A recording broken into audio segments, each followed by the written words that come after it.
Oi gente, sejam muito bem-vindos a mais um vídeo aqui pro canal. E hoje eu vou dar uma lavada aqui nesse cômodo que vai ser o meu quarto. E também vou dar uma limpezinha na cozinha. E nesse vídeo eu gostaria de contar pra vocês um pouquinho, né gente, da minha história. Eu tô acompanhando a novela do SBT, Vencer o Desamor. E eu tava reparando no decorrer dos capítulos, né? Agora já tá no final da novela. A história de uma das personagens, que se chama Gema, ela é idêntica à história da minha mãe. Então eu vou limpando e vou contando pra vocês. A minha avó, da parte de mãe, ela veio de Minas Gerais. A mãe dela trouxe ela, mais uma irmã. Trouxe também um bebezinho que era o irmão delas. Aí, então a minha bisavó veio tentar a vida aqui com o meu bisavô no Espírito Santo. E eles tiveram, gente, uma briga que a minha bisavó voltou, né, pra trás. Voltou pra Minas Gerais. Irmão da minha avó, que era bebê, deixando com meu bisavô a minha avó e a irmã da minha avó, que eram crianças na época. Então a minha avó e a irmã dela não conheceu a mãe. E antes de minha avó falecer, ela pedia muito pra gente encontrar, né, a mãe dela. Só que a gente nunca conseguiu, porque é muito difícil, né? Eu acho assim, devido ao modo que ela foi criada, que ela falava que o pai dela criou ela muito mal e elas sofreram bastante. Ela fez a mesma coisa com os filhos dela. No decorrer dos anos, o meu avô morreu. Aí algumas tias minhas foram embora de casa muito cedo, né? Casaram com 12, 13 anos, foram embora de casa. E aí só sobrou a minha mãe, que na época tinha 10 anos, ela ia fazer 11 anos, mais as duas irmãs dela menor. A minha avó, ela conheceu um outro homem, foi morar com ele, e esse homem tinha um irmão. E esse irmão vivia visitando a casa da minha avó, falava que era o tio das meninas, no caso da minha mãe, das minhas tias. Na época, minha mãe tinha 10 anos, ela era uma criança, então pra ela, né, aquele homem representava o tio dela, só que já tava tudo armado, né, pela minha avó, pelo esse homem, que no caso, gente, ele é o meu pai. A minha avó, ela fez um contrato com ele, eu não sei como que foi, um combinado, que daria a filha dela mais velha, que no caso era mais velha que tava morando lá com ela, que era minha mãe, né, em troca de muito dinheiro. Isso a minha mãe descobriu depois. E ela falou que precisava de algumas coisas no supermercado. Como a minha mãe era filha maior, né, tinha que ir com esse tio dela no supermercado pra comprar. Minha mãe, gente, ela sempre trabalhava desde os 7 anos dela de idade. A minha avó, ela colocava minha mãe na casa de família. Eu voltava lá em mês e mês só mesmo pra receber o salário da minha mãe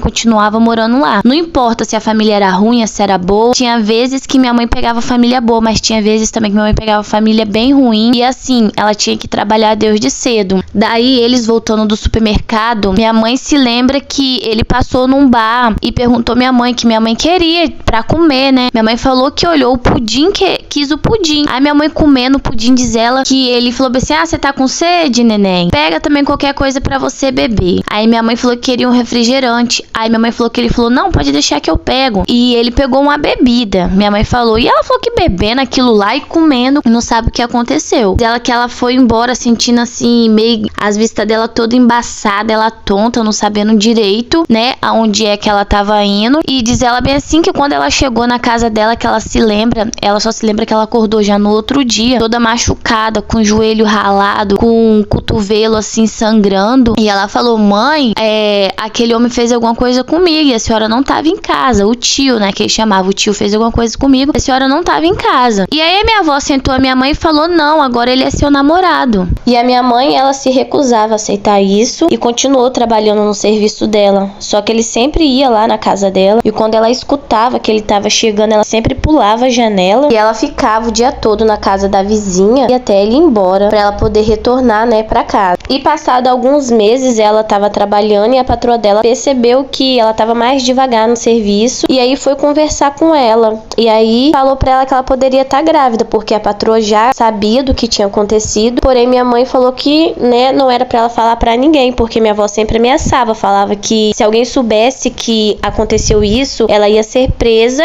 e eles iam diretamente pra FEBEM, que era antigamente o Conselho Tutelar, e que lá elas iam sofrer muito, porque lá eles faziam coisas horríveis com as crianças. Então essa história toda só foi pra mídia quando a minha mãe foi me ganhar, que lá nos hospitais eles viram, né, que ela só tinha 11 anos, na verdade ela tinha acabado de fazer 11 anos, chamaram o jornal e tudo, porque naquela época, né, ela foi a menina, na verdade, mais nova do Espírito Santo, que teve uma criança. Saiu no jornal jornal da época e todos ficaram sabendo da notícia, porque também o meu nascimento, o parto dela foi muito difícil, que ela deu começo de eclâmpsia, e a família dele descobriu o que ele tinha feito, os filhos dele, e assim, foi uma comoção. Mas daí, gente, ele não foi preso, daí a família dele descobriu, ela também descobriu que ele já era casado há anos, tinha vários filhos até mais velho do que ela. Daí, tipo assim, ele ficou com muita raiva, porque ele já tinha raiva dela, que ela se recusava a ficar com ele. Ele queria porque queria me tomar eu dela, e como ela não queria dar, ele começou a fazer várias ameaças pra ela, falando que ia matar ela, falando que ia me matar. E quando ele topava ela na rua, porque eles moravam, né, em bairros vizinhos, ele tentava atropelar ela de bicicleta comigo no colo, tentava atropelar ela de carro, e ela vivia com medo dele. Depois ela voltou a trabalhar, me deixava eu com a minha avó, pra minha avó cuidar de mim, e foi aí que veio a história que ele tentou me envenenar. Que ele chegou na casa da minha avó começou a comentar com ele que eu estava muito doente, eu tava com a dor de barriga e tava com febre. Eu acho que deve ser, né, devido aos dentinhos, eu não sei nessa época o que aconteceu, só que a minha avó tinha feito um chá e eu tinha dormido com esse chazinho, e ele falou que não era pra minha avó se preocupar, que ele que ia comprar o remédio. Ele trouxe esse remédio, só que a minha avó também tava se sentindo mal, que ele falou que o remédio servia pra tudo. Minha avó falou que ela tava com dor de cabeça e tomou, né, a metade do comprimido, que ela falou que a outra metade ela ia deixar pra quando eu acordasse pra mim tomar. Minha avó falou que de imediatamente ela começou a vomitar muito sangue, evacuar sangue, foi pro hospital. Lá no hospital eles falaram que ela tinha sido envenenada, só que ela falou que tomou o remédio lá por conta própria, ela não falou que veio dele. E ficou tudo por isso mesmo. Passado um tempo, a minha mãe ela chegou em casa do serviço e ela tomou um grande susto. Quando ela chegou na casa dela, já tinha outras pessoas morando lá e os móveis da minha avó não estavam na casa. Eu tinha desaparecido, a minha avó tinha desaparecido, e a mulher nova que estava morando na casa relatou que ela já tinha um tempo que estava conversando com a dona da casa, que a dona da casa vendeu a casa para ela e foi embora, e ela não sabe para onde. Ou seja, minha avó, ela tinha tudo planejado. Ela pegou só as duas filhas dela menor e me pegou eu e sumiu. Tipo, me roubou eu da minha mãe. A minha mãe, nessa hora, ela entrou em desespero e ela decidiu voltar lá na patroa dela, pediu conta e decidiu que ela ia me procurar. Deus é tão bom que ela lembrou que a tia, né, do pai dela morava em um bairro e ela decidiu ir lá, que ela pensou, acho que minha mãe, né, foi morar nesse bairro. Daí, chegando lá, ela teve na casa dessa tia dela. A tia dela falou que não sabia da minha mãe, também não acolheu a minha mãe lá. A minha mãe, na época, tinha uma feira lá do bairro que a minha mãe começou a pedir trabalho lá nas barraquinhas, eles deram pra ela um trabalho. Ela contando a história, teve uma família que se prontificou a deixar ela ficar na casa dela, né? Ela trabalhava na feira, ficava na casa dessa família e me procurava nas horas vagas. Até que ela bateu em um supermercado e aí ela ia falando, né, as características da minha avó, das irmãs dela, e falando o nome e perguntando. E essa dona do supermercado falou pra minha mãe que tinha mudado, né, uma família algumas semanas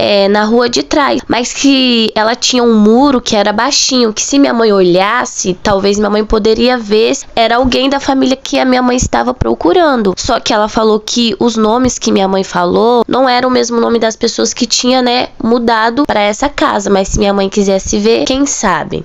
Então daí a minha mãe falou que queria ver, e quando ela olhou pelo muro, ela viu a minha tia. Então ela falou pra mulher do supermercado, nossa, obrigado, essa é a família que eu tô procurando. E ela deu a volta, né, no supermercado, porque ficava na rua de trás, pra ela ter acesso à rua da casa. E ela chegando lá, ela começou a gritar o nome da mãe dela. Foi quando, né, a minha tia apareceu, eu apareci pequenininha, ela começou a chorar desesperada, gritando, né, mãe, a senhora roubou a minha filha. Minha avó falava não e dava um monte de desculpa. Daí ela deixou minha mãe ficar lá. Passando alguns dias que o dinheiro da minha mãe tinha acabado, ela começou a mandar minha mãe embora, comigo pequena, e a minha tia, assim, vendo aquilo, ficou desesperada. Que a minha tia começou a falar, nossa mãe, a senhora só gastou o dinheiro todo dela e agora tá botando ela pra fora. E ela pegou e ficou com raiva, com muita raiva da minha tia. Ela pegou uma borracha de sofá e ela deu uma surra na minha tia. E ela falou pra minha tia que era pra minha tia ir embora da casa dela também, gente. Eu acho que minha tia, não sei se tinha uns 9 pra 10 anos, que ela nunca mais queria ver minha tia, e que se minha tia tivesse filhos, que não era pra ela trazer pra dar benção. E assim, vendo tudo isso que minha mãe passou, e tem muita mais história que não dá pra me contar aqui, né? Eu fico imaginando como foi difícil, né? Uma criança tendo que cuidar de mais duas crianças, sem casa pra morar, sem nada. E depois, gente, a única que ficou com ela foi a minha tia caçula. E um belo dia, a minha mãe, ela tava andando, ela voltou, né, pra ver se a mãe dela tava lá, pra visitar a mãe dela, porque minha mãe era assim, gente, minha mãe, ela fica com raiva ali na hora. Passou, ela, né, já tá tudo certo com ela. Ela não guarda mágoa de ninguém. E ela voltou pra visitar a mãe dela e ela não achou mais.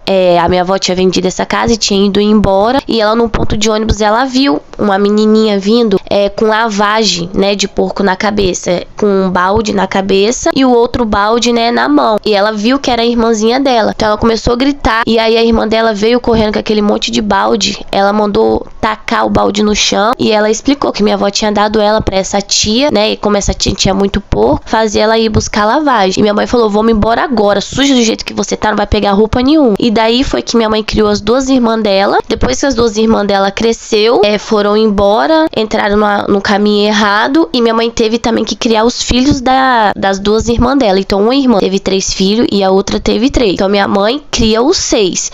Desses 6, agora minha mãe só tá com 2, né? Que ela cria, que os outros casou e foi embora. Só que essa semana veio uma também que se separou, veio morar com a minha mãe com mais 3 filhos dela e um na barriga. Então assim, a minha mãe, ela é uma guerreira, né? E só contando que eu fico assim triste por ter acontecido tudo isso com ela e por minha causa, né? Que eu falei com ela que era pra ela ter me dado eu pra alguém, porque ela era uma criança e pra não ter prejudicado ela. E assim, ela passou muita coisa difícil, né, pra ter me criado. Então às vezes eu me sinto mal que eu vim dessa forma, né? Que eu sinto como se eu tivesse destruído a vida de uma pessoa. Na verdade, eu destruí a vida de várias pessoas, porque tem também, né, a mulher dele e os filhos, que eu acho que deve ter sido muito difícil pra ela saber que o marido dela fez isso, traiu ela, e essa traição, né, gerou uma criança, e assim, dessa forma monstruosa que ele traiu ela. Mas mais prejudicada nessa história toda foi a minha mãe, que não teve culpa de nada, teve que arcar com as escolhas de pessoas ruins. E esse foi o vídeo, eu espero muito que vocês tenham gostado. Não se esqueça de se inscrever, de ativar o sininho, de compartilhar esse vídeo para vocês me ajudar. Fica todo mundo com Deus. Até o próximo vídeo. Que o Senhor possa abençoar a vida de cada um de vocês, dar força para cada dia. E se alguém passou por isso ou por algo parecido, vocês são vencedores e uma vencedoras, porque mesmo que vocês tenham passado por tudo isso ou por coisa pior, mas até aqui o Senhor sustentou vocês. Pode ter certeza que vocês sobreviveram. Um beijão e até o próximo vídeo. Tchau, tchau.